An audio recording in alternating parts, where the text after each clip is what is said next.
L'innovation scientifique au cœur des progrès, voilà de quoi notre pays se glorifie à l'occasion de la Journée mondiale de la santé.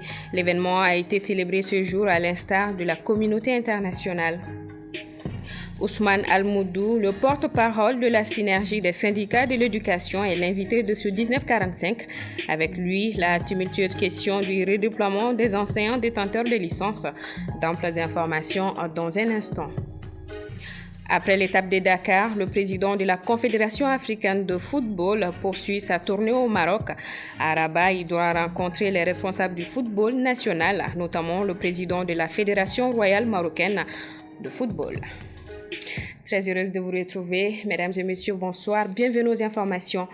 Chaque 7 avril, le monde célèbre la Journée mondiale de la santé. Cette année, l'accent est mis sur la science et la collaboration pour faire face aux défis sanitaires actuels. Au Mali, la journée a été célébrée ce 9 avril dans un esprit de sensibilisation et d'innovation. Diane Bassamaki. La Journée mondiale de la santé commémore la création de l'Organisation mondiale de la santé en 1948.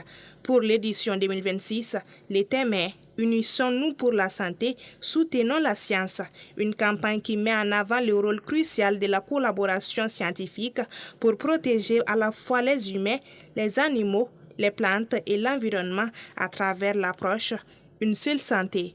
Aujourd'hui, nous devons élargir notre regard. La santé ne se limite pas à l'absence de maladies chez l'être humain. Elle est le fruit d'un équilibre fragile entre notre corps, les animaux qui nous entourent et l'écosystème que nous partageons. C'est l'essence même de l'approche One Health, une seule santé. Mais cette célébration intervient dans un contexte sanitaire préoccupant. Si les maladies infectieuses restent une menace, un autre danger progresse silencieusement, celui des maladies non transmissibles, diabète, cancer, maladies cardiovasculaires ou encore affections respiratoires chroniques.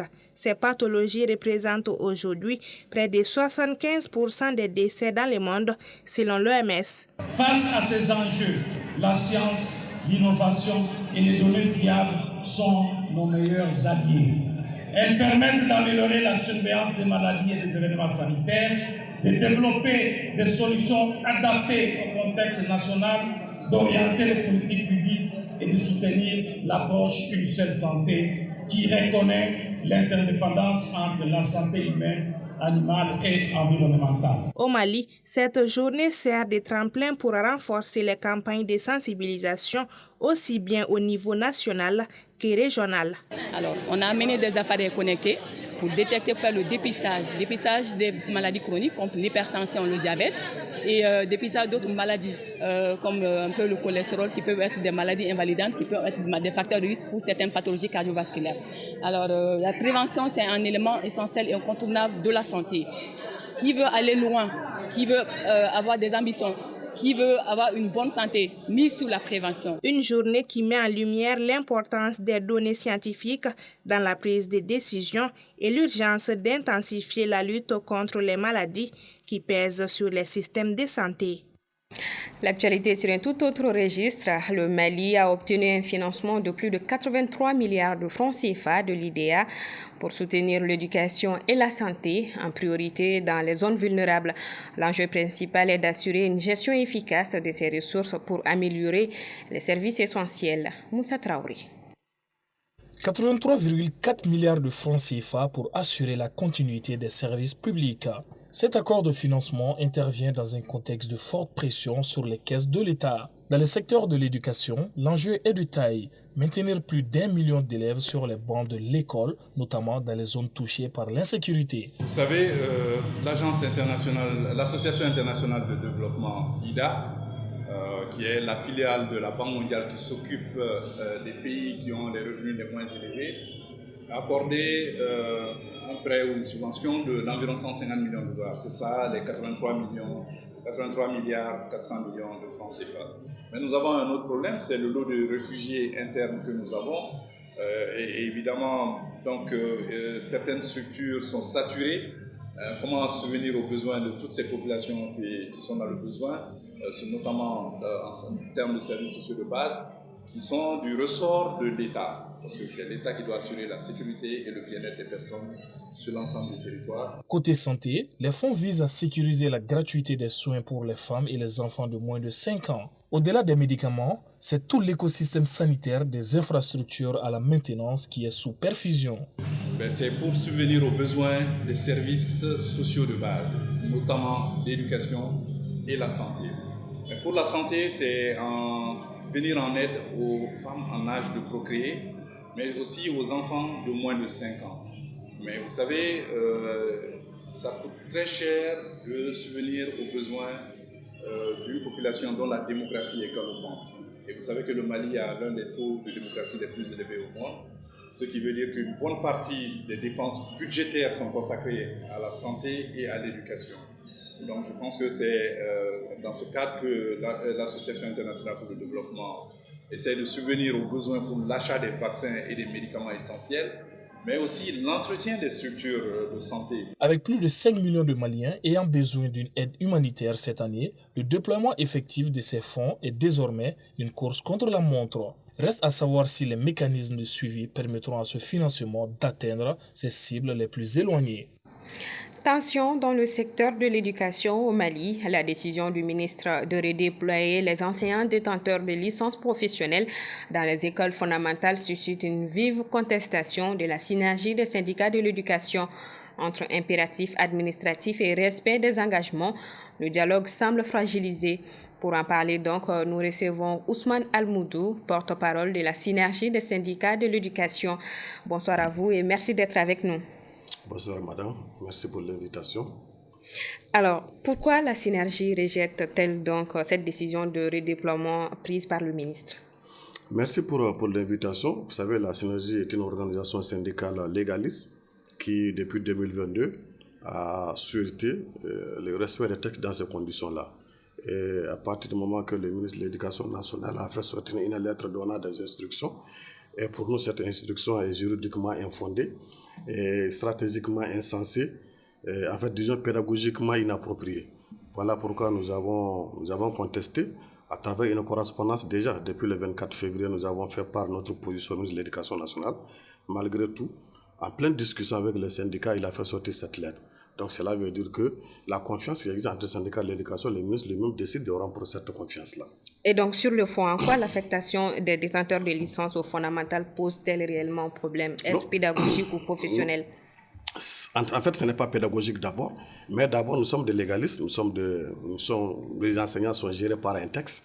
Et la première, pour que les gens comprennent mieux cette situation-là, depuis 2022, il y a une correspondance qui est sortie de la part du département de l'éducation, dans laquelle correspondance, il se base sur l'article 21 du statut du personnel enseignant pour dire que ces gens-là sont des professeurs d'enseignement fondamental et à ce titre-là, l'article 21 décrit le secteur dans lequel ils doivent évoluer. Ça, il n'y a pas de souci.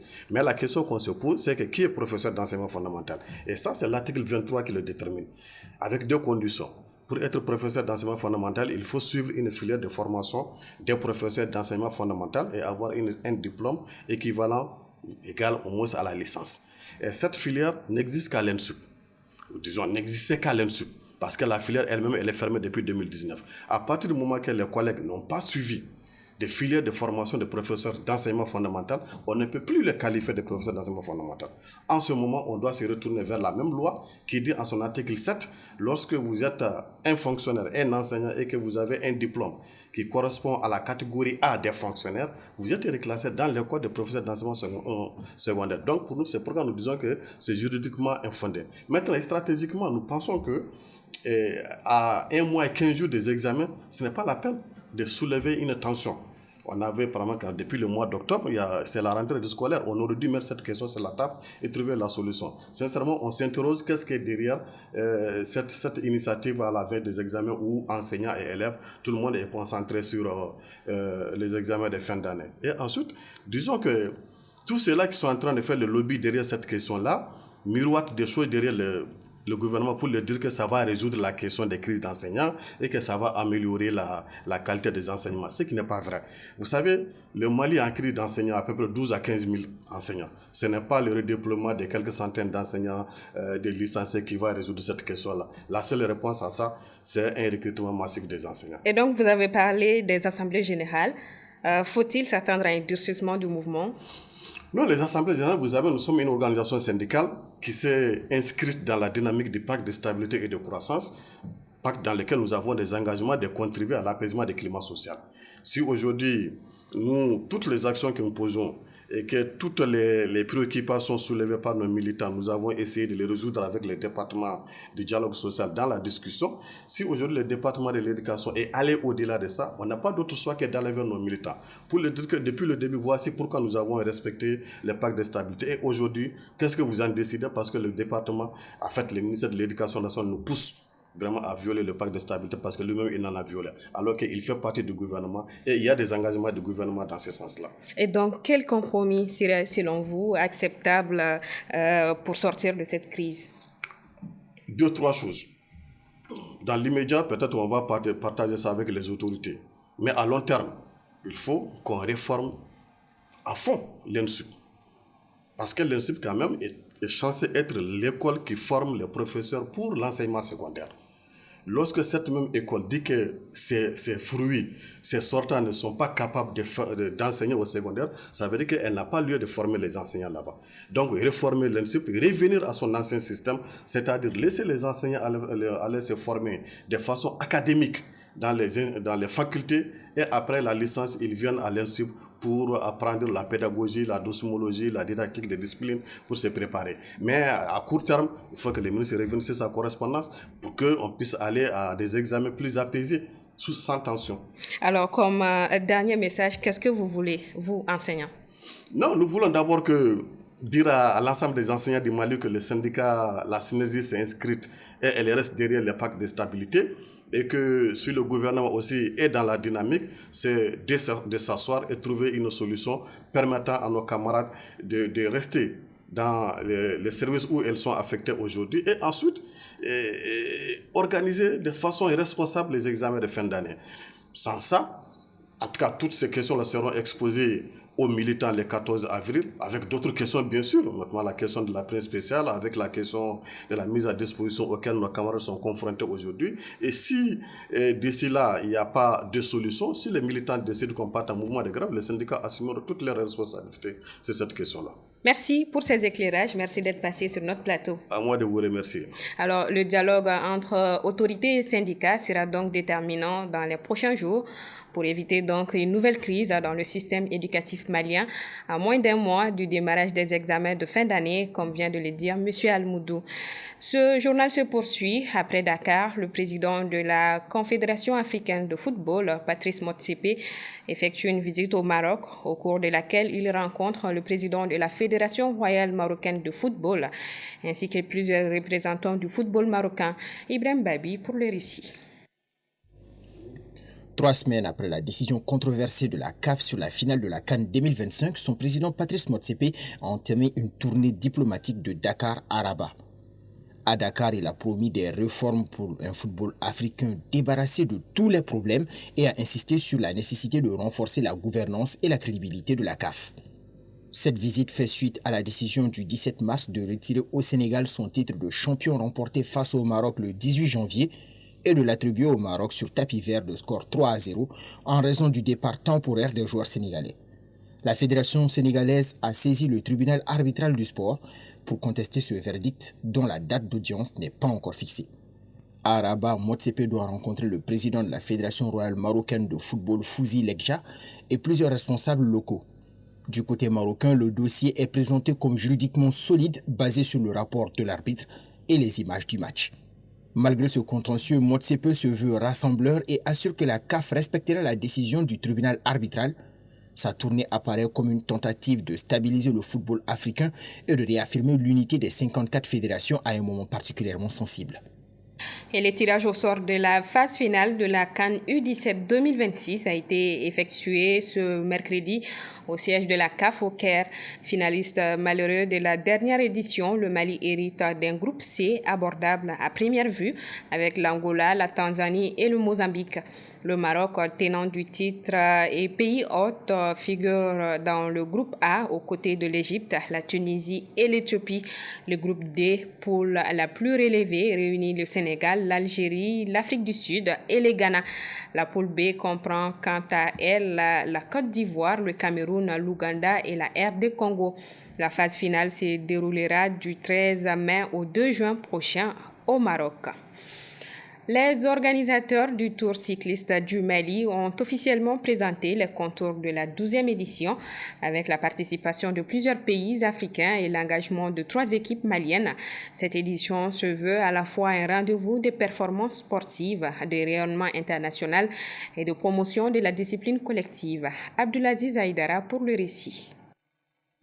Plus que quelques jours pour le coup d'envoi de la 12e édition du Tour cycliste du Mali. L'annonce a été faite à l'occasion d'une conférence de presse qui s'est tenue ce jeudi 9 avril. Cette compétition d'envergure, prévue du 14 au 18 avril prochain, réunira plusieurs équipes nationales et locales autour d'un parcours de plus de 900 km à travers les régions de Sikasso, Bougouni, Ségou, Koulikoro et le district de Bamako. 3 équipes défendront les couleurs du Mali, l'équipe nationale, l'équipe du Kénédougou et celle du district de Bamako. À leur côté, plusieurs pays invités prendront part à la compétition, la Guinée-Bissau, le Niger, le Burkina Faso, le Togo et la Côte d'Ivoire. Chaque équipe sera composée de 6 coureurs et de 2 encadreurs. Le Tour du Mali, monsieur le ministre, n'est pas qu'une simple compétition sportive. C'est une vitrine de notre résilience, un symbole de notre unité nationale et un moteur de rayonnement pour notre pays sur la scène internationale. Pendant 5 jours, nos routes deviendront les théâtres d'une communion entre nos athlètes et les populations, du district de Bamako jusqu'au cœur de nos régions. Présent à cette rencontre, le ministre en charge des sports a insisté sur le comportement exemplaire attendu durant ces 5 jours de compétition. Il a appelé les participants à incarner les valeurs maliennes au-delà des frontières, tout en rappelant que le sport reste avant tout un espace de fair-play et de fraternité. Les cyclistes sont également aujourd'hui des ambassadeurs parce que vous portez haut le drapeau du Mali. Lorsque vous êtes ici ou même à l'extérieur, ce drapeau que vous portez fait de vous des ambassadeurs, fait de vous des acteurs qui doivent, peu importe ce qui se passe, vous devez avoir les comportements qu'il faut, vous devez avoir les mots qu'il faut, mais vous devez avoir la discipline et toutes les vertus que le cyclisme donne pour le faire briller ailleurs parce que c'est l'image du Mali. Au-delà de la compétition, cette 12e édition se veut un vecteur de rayonnement du Mali et de la consolidation des liens entre les nations participantes. Rendez-vous est donc pris du 14 au 18 avril pour un tour du Mali qui promet spectacle, endurance et fraternité sur les routes du pays. Vivement donc, on va voir ensemble la une du Journal du Mali, hausse des carburants, la contagion, c'est le grand titre de l'hebdomadaire cette semaine. Partie de la pompe à la hausse gagne déjà l'économie réelle. Transport, énergie et pouvoir d'achat en subissent les effets. Journal du Mali, dans son numéro 571, vous parle également du contrôle suspendu des aliments, du grand test au Bretton Woods et de la paix en suspense s'agissant de la jeunesse. Le Journal du Mali est gratuit et téléchargeable sur son site officiel www.journaldumali.com. Bonne lecture à vous, mesdames et messieurs, et merci d'avoir suivi ce 1945. Bonsoir à tous, le programme continue sur la télé qui vous allume.